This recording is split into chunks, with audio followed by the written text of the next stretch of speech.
രാജാക്കാട് കുഞ്ചിത്തണ്ണി റോഡിൽ കൊടുംവളവിൽ വലിയ വാഹനങ്ങൾ അപകടത്തിൽപ്പെടുന്നത് നിത്യസംഭവമാകുന്നു. ഇറങ്ങി വരുമ്പോൾ വളവ് തിരിയാതെ വരുന്നതാണ് അപകടങ്ങൾക്ക് കാരണം. ഇത് മണിക്കൂറുകൾ ഗതാഗത തടസ്സത്തിനും കാരണമാകുന്നു.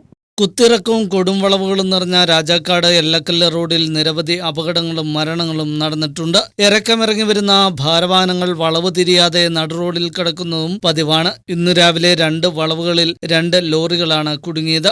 കൊടുംവളവുകൾ സൂചിപ്പിക്കുന്ന ബോർഡുകളുടെ അഭാവവും ഡ്രൈവർമാരുടെ പരിചയക്കുറവും അപകടങ്ങൾക്ക് പ്രധാന കാരണമാകുന്നു. അപകടക്കണിയായി മാറിയ റോഡിൽ വേണ്ട സുരക്ഷാ മുൻകരുതലുകൾ സ്വീകരിക്കണമെന്നാണ് നാട്ടുകാർ ആവശ്യപ്പെടുന്നത്.